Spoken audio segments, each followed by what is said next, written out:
Welcome to the session. Topic of this session is structure and organization of cooperatives. Cooperatives are fully structured organizations, and the member of the cooperatives, they have the full authority to take the decisions about the various activities which have to be taken by the cooperative societies. And the cooperative societies basically, in the form of the general body meeting, they take the decisions, the various policy decisions. And they appoint the management committee. The management committee also appoint the managers or other staffs to undertake the activities of the cooperative organization. And the cooperatives basically state subjects. So in the state levels we have the state cooperative federation, district cooperative federations, and primary cooperative federations. They have the predefined roles and activities. And actually every functionary of the cooperative society, they have the assigned roles and responsibilities. They undertake the activities as per the given mandate. And the organization of cooperative also, very well established mechanism of procedure is there. And where the promoters, the constituting members, they play important roles. They organize the meetings, and they adopt the bylaws or the constitution. And then they go to the registrar for registering the cooperative societies. Based on the acceptance of the registration by the registrar of the cooperative society, the cooperative start functioning in their defined roles. So basically in this session we are going to discuss about the structures, the role of the central and state government, the role of the registrar, and then the role of the management committee, and also how to organize the cooperatives if some people want to start their new cooperatives. And so learning objective of this session is to learn the cooperative structure in terms of the governance and the political and administrative system.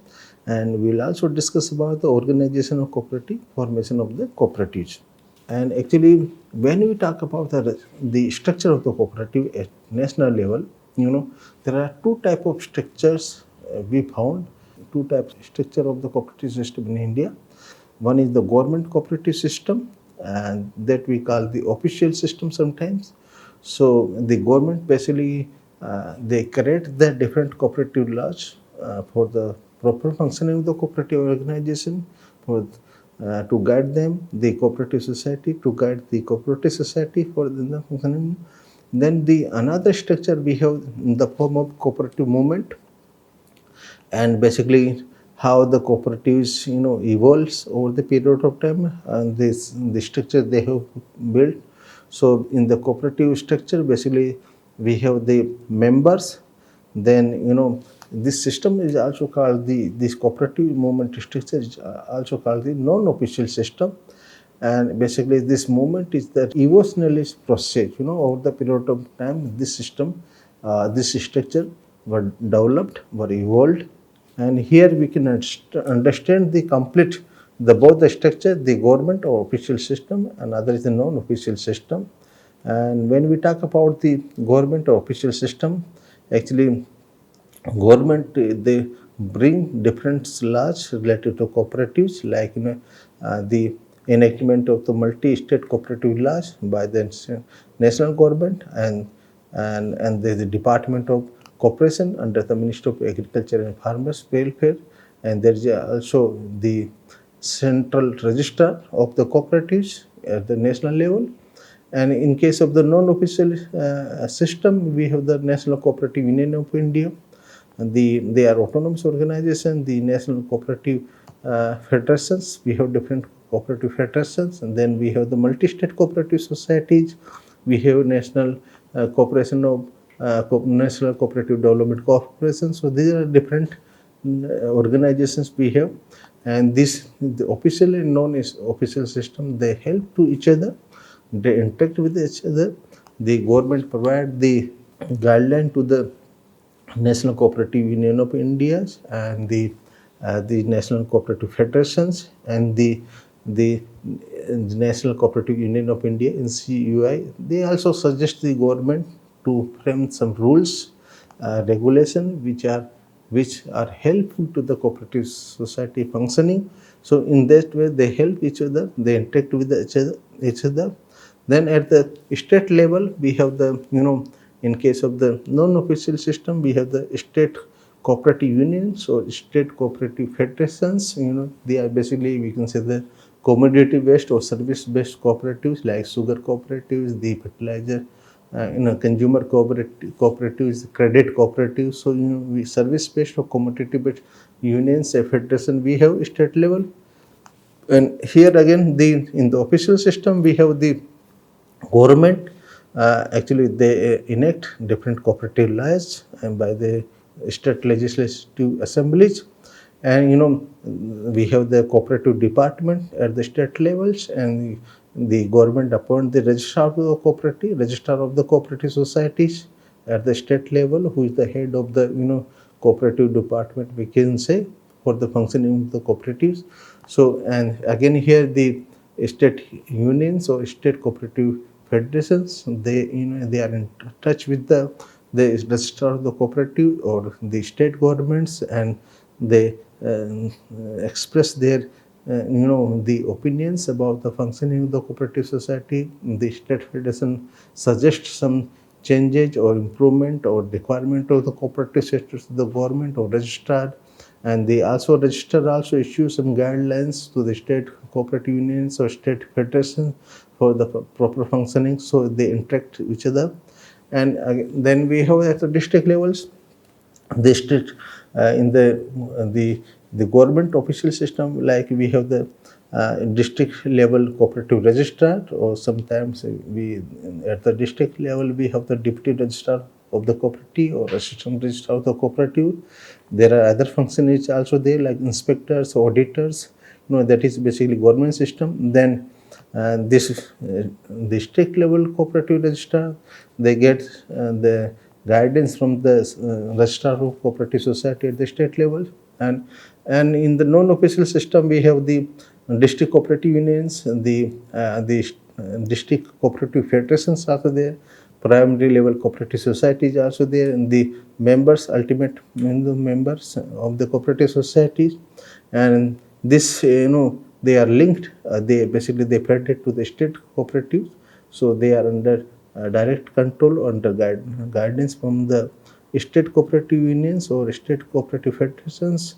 And they also, district or primary cooperative society, they are also in touch with the official system at the district level, like district level cooperative registrar, deputy registrar, or inspector, auditors, to help them the functioning of the cooperative societies. And the multi-state cooperative societies, which work in the more than in more than one states basically. And they have the members, not only the they have the member from all types of cooperative societies. And they can have the member from primary credit cooperative society or primary cooperative society, district state level cooperative society, and even the national level federations or cooperatives. They can also become the part of the they can also become the member of the multi-state cooperative society. And actually, when we talk of the national cooperative structures, the central government department of corporations, and we have the registrar also. And basically, they do not have control over the state departments of cooperation or the state registrar, since the corporation is the state subject. So, central registrar or central government, they do not have any control. They cannot, issue some order to the state department or state registrar. In case of the multi-state cooperative society, anywhere they are working in anywhere or any part of the country, so they are also not covered by the state registrars. So though they are working in the different states, but they are not covered by the state registrar. They are all they are guided by the central registrar of the cooperative society. And when we talk about the organizational structure of the typical cooperative societies, actually we have three types of peoples or three types of body, we can say, like general assembly of the members, or also called the general body of the members. So that is the supreme committee, supreme authority, where all the members are the part of the general assembly or general body of the society. Then at the second level we have the managing committee or the board of directors, also we called, which are elected by the the general assembly of the members, general body meeting, by the general body meeting. And the management staff at the third level, who are appointed by the the managing committee, and basically they implement the decisions of the managing committee. Here you can understand the typical organizational structure of the cooperative, of a particular cooperative. And the member of the cooperative society, basically all the members of the cooperative society, they are the part of this general assembly of the members, or we call it general body. And basically they are the supreme authority. All members, they participate in this. And this general body, basically they elect the two types of committee, we can say. One is the managing committee or the board of directors, or another type of committee is the audit committee.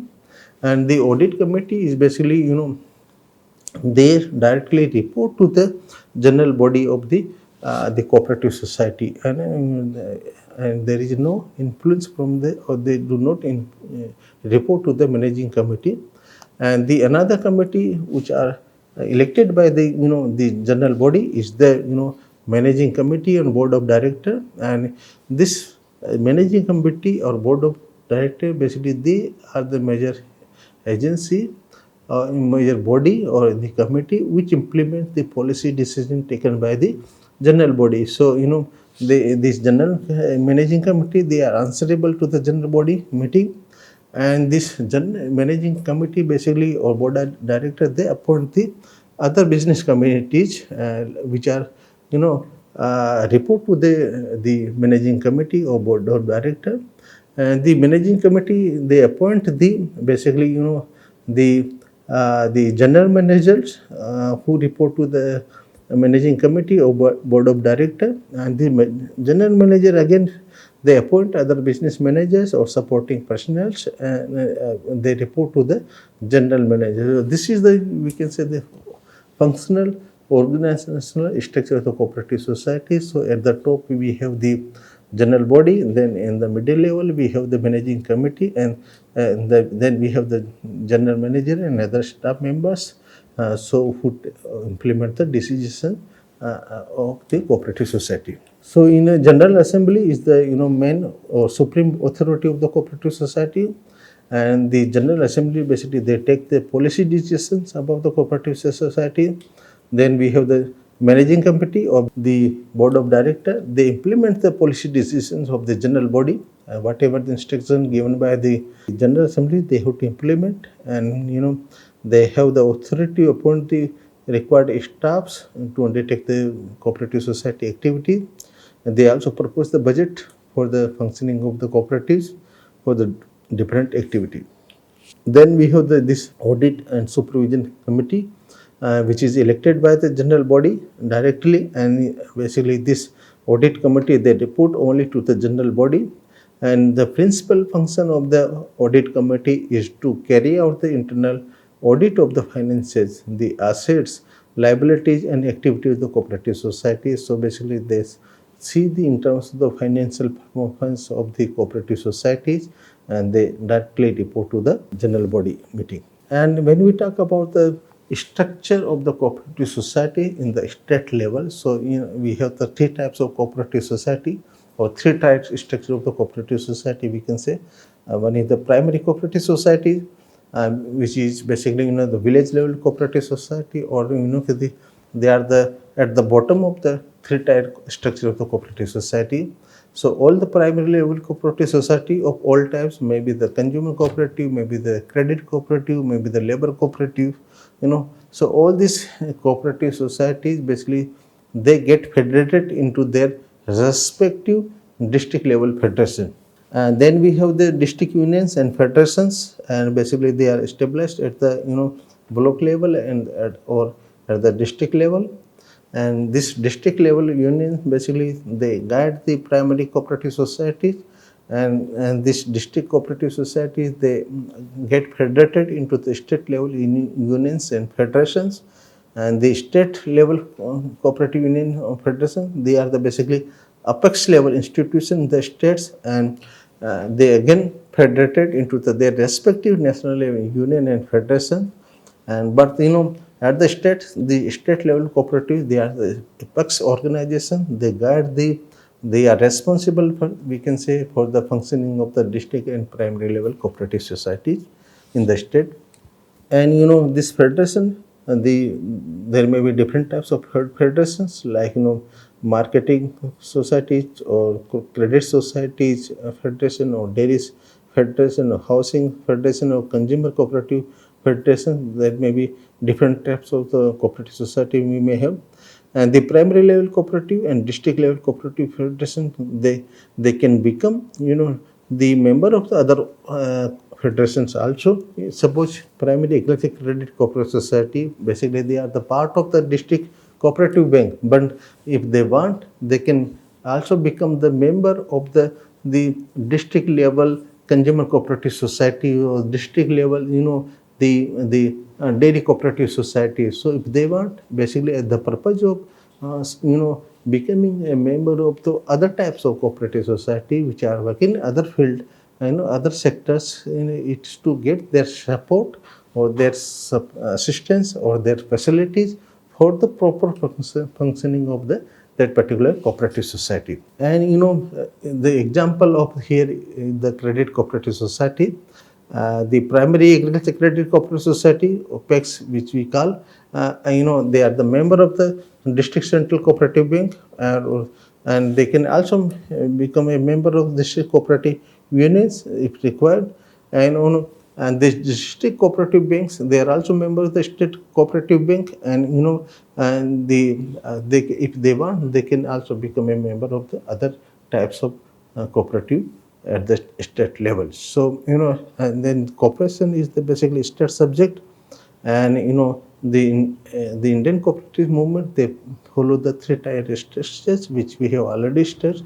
At the village level, we have the primary agriculture cooperative society. District level, we have district federation and union, and at the state level, we have the state cooperative federations or union.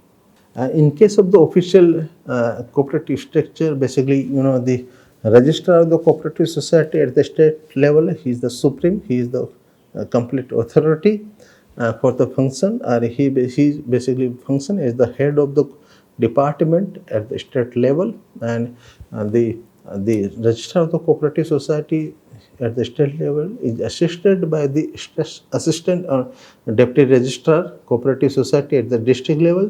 Basically, the registrar is responsible for the implementing the cooperative policies, rules, regulation, and program in the states. And in all the major states, basically the minister of cooperatives and commissioners of cooperatives are there, which are the part of the government system, which formulate the cooperative policy of the state. So in the cooperative sector is the major sectors after the public sector and private sector. So there is a ministry of cooperative is there, Sahakarikata Vibhag, or in the commissioner of cooperative is also there. So basically they involve in the framing the policies or rules related to cooperative sector. And when we talk about the national level federation, actually all the state level unions and federation, they can become if they want. It is not compulsory for them. It is not compulsory for the state level unions and federation to become, the member of the national level federation. But if they want, they can become a member of their respective national level unions and federation. And multi-state cooperatives are basically they are basically national level cooperatives, and the national federations and multi-state cooperative organizations, they are registered under the multi-state cooperative acts. Presently we have the multi-state cooperative society act 2002, And the role of National Federation in the functioning of the cooperative society is basically to act as a spokesperson for their affiliates. So, they speak basically on the basis of their affiliated to cooperative society. They present their issues and the problems, and they also make a suggestion to improve the cooperative societies. So basically, the national level federation, they continuously interact with the governments and other cooperative sectors to protect and increase or further the interest of the cooperative member. And now we'll move to the about the organization of the cooperative. The any persons who are of in a sound mind and age of above 18 years or above, they can become a member of the cooperatives. And if a person want to become a member of the cooperative, they must fill the membership application form, deposit the prescribed members admission fee, and also submit the share money to the cooperative. And the for constitution of the cooperative, which basically the few people, they constitute a promoters meeting, and they we can call them as a general body also. And actually all the members, they can become a member of the promoters meeting, or at least there should be 11 persons who can promote the as a promoters meeting. And actually the area operation of the cooperatives are generally village or cluster of the few villages or district, or sometimes entire state is the area operation of the cooperative. And the promoters or general body meeting, they have the important role in the formation of the cooperative society. Basically they conduct a meeting and they adopt a set of bylaws, and if they are agreed to all these bylaws, and if they are ready to impose these bylaws on themselves, and they also promise to abide by these bylaws, then they pass a resolution to establish the cooperative society. And the promoters meeting, they also elect a managing committee. In the there is a president, vice president, treasurers, or two other members. They are the managing committee. And the purpose of this managing committee is to run the cooperative society after the registration process is over. After the passing the resolution for the formulation of the cooperative society, a formal application is submitted to the registrar of the cooperative society. And actually in the districts, we have the deputy registrar and assistant registrar of the cooperative society. So this application is submitted to the deputy registrar and assistant registrar of the cooperative society. And here we can take the help of the inspectors of the cooperative society on that particular area. And in the application, we should have the supporting documents like the adopted bylaws, the list of the promoters members, and the regulations in triplicate, and 3 copies should be submitted of all these documents to the registrar of the cooperative.